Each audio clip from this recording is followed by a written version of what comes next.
দুই প্রান্তে স্পিন আনা দরকার পড়ছে। আউট, যে কথাটা বলছিলাম। আরো একবার close call, appeal and gone, back to back wicket for Khaled Ahmed. রাখছেন 10 ওভার, বোলিং করেছেন 39 রান, 30 রান খরচ করেছেন, একটা উইকেট নিয়েছেন, 39টা ডট বল। খালেদ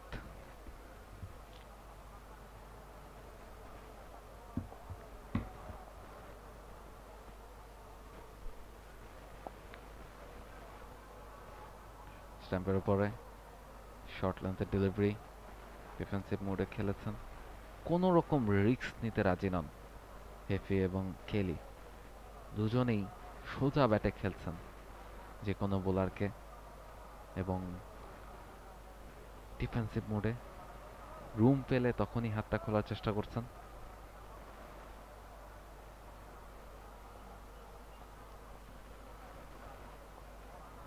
ওয়ালটন আবারও মিলিনিয়ার অফারে ওয়ালটন ফ্রিজ কিনে আপনিও হয়ে যেতে পারেন মিলিয়নিয়ার।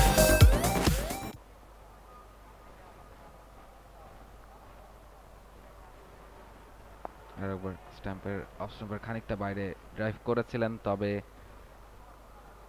গ্যাপটা খুঁজে পাননি, কাভারে ফিল্ডার ছিলেন। একটা রান নিয়ে জায়গাটা বদল করেছেন, হেভিকে স্ট্রাইকটা দিয়েছেন।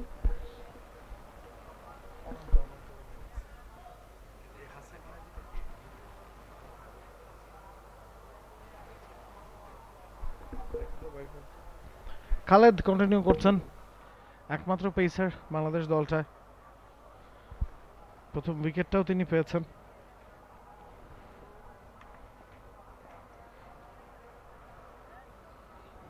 তবে যেহেতু একমাত্র পেসার, তার উপর কিন্তু যথেষ্ট লোড পড়ছে। বিভিন্ন সেশনে তাকে ঘুরিয়ে ফিরিয়ে বোলিং করানো হচ্ছে যাতে তাকে সতেজ রাখা যায়। ওভারহেড কন্ডিশন, সেটা কাজে লাগাতে হলে খালেদের ফ্রেশ থাকাটা জরুরি। 31 রান দিয়েছেন, একটা উইকেট তার নামের পাশে, 11তম ওভারে আছেন। তৃতীয় স্পেল তার এটা, 4-5 ওভারের স্পেল করানো হচ্ছে তাকে দিয়ে। রাহুল, একজন পেসার কি শর্ট মনে হচ্ছে কিনা এই সিচুয়েশনে, এই কন্ডিশনে? হ্যাঁ, মিরপুরে সবসময় বল টার্ন করে, স্পিনাররা ডমিনেট করে, তবে স্পিনাররা চাইলে কিন্তু লম্বা স্পেলে বল করতে পারেন, 10টা-15 ওভার একটানা তারা করতে পারেন। পেসারদের পক্ষে সেটা সম্ভব না। সেক্ষেত্রে খালেদের স্পেলটা শেষ হয়ে গেলেই দুই প্রান্তে স্পিন আনা দরকার পড়ছে। আউট, যে কথাটা বলছিলাম। আম্পায়ার কি আবেদনে সাড়া দেবেন কিনা? দিয়েছেন। খালেদের বাজিমাত। আমার প্রশ্নের উত্তরটা রাহুল দেওয়ার আগে খালেদই দিয়ে দিলেন। Second wicket for Khaled. Curtis ইফি, হি ইজ গন।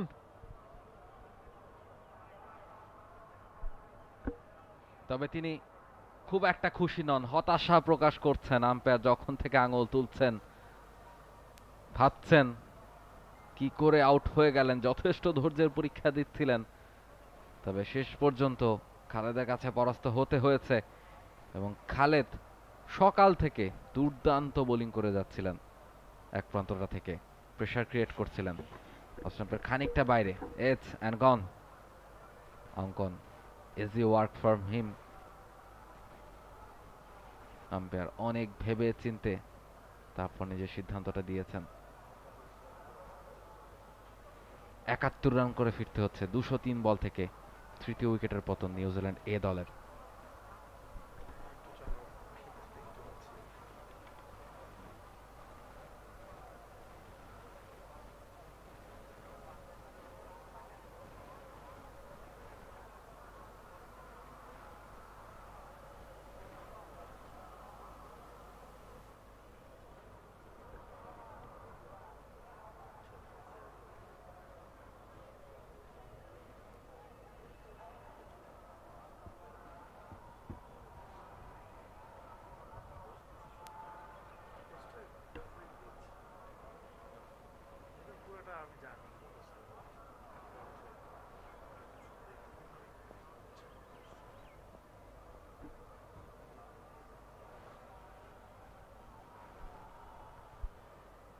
ভালো একটা মোমেন্টাম বাংলাদেশের জন্য, লাঞ্চের বিরতিতে বৃষ্টি হয়েছে, সেটা বাংলাদেশের পক্ষে কাজ করছে কিনা। একটা উইকেট পেয়ে গেছেন। আরো একবার close call, appeal and gone, back to back wicket for Khaled Ahmed. Oh my god, he is beauty. ম্যাচের টার্নিং পয়েন্টটা খালেদ করে দিচ্ছেন কিনা লাঞ্চের বিরতির পর। ফিলিপস, তাকে ফিরতে হচ্ছে।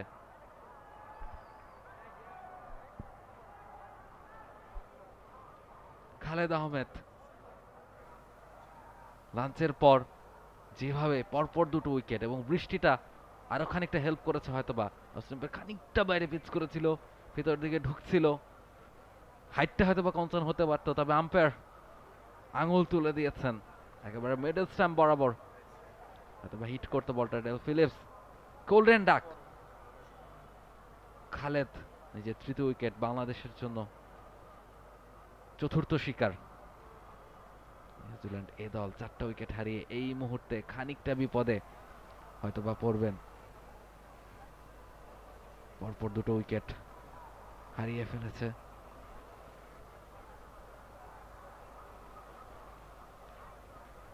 এবং এই মোমেন্টামটা বাংলাদেশ এ দল কাজে লাগাতে চাইবে। একটা উইকেটের খোঁজে তারা ছিল সকাল থেকেই। এক প্রান্ত থেকে খালেদ আহমেদ প্রেসার ক্রিয়েট করছিলেন, ভালো বোলিং করছিলেন, তবে উইকেটের দেখাটা পাচ্ছিলেন না। অবশেষে কিন্তু উইকেটের দেখাটা পেয়ে গেলেন। নাবিল কায়সার কিছুক্ষণ আগেই বলছিলেন যে আরেকজন পেসারের অভাব বোধ করছে কিনা, এবং এই মুহূর্তে হ্যাট্রিক চান্স খালেদের জন্য। অফকোর্স 1 2 3 4 5 স্লিপ, এবং ওভারহেড কন্ডিশন গেল দুদিন ছিল, আজকেও আছে, আগামীকালকেও থাকার সম্ভাবনা আছে। ওভারহেড কন্ডিশনে পেসারদের রোলটা সবারই জানা। বল তখন সুইং করে, মুভমেন্ট থাকে, এবং যখন ওভারহেড কন্ডিশন থাকে পিচ কিন্তু বেশিরভাগ সময় কাভারে ঢাকা থাকে। পিচ যখন কাভারে ঢাকা থাকবে, সূর্য না উঠবে, তখন কিন্তু উইকেটে খুব বেশি ফাটল ধরবে না, এবং স্পিনারদের রোলটাও তখন কমে আসে। তো সব মিলিয়েই আসলে মনে হচ্ছে একজন বোলার শট আসছেন Khaled on hat trick. Excellent delivery, কোনো রকমে বাঁচলেন। Excellent excellent delivery by Khaled. হঠাৎ করেই ম্যাচটা যেন জমিয়ে তুললেন খালেদ আহমেদ। 64 ওভার শেষে 176, 4 উইকেটে নিউজিল্যান্ডে। For more updates, subscribe to our YouTube channel and click on the bell icon. Follow us on Facebook and Instagram. Download T-Sports app to enjoy exciting games and highlights. Visit tsports.com.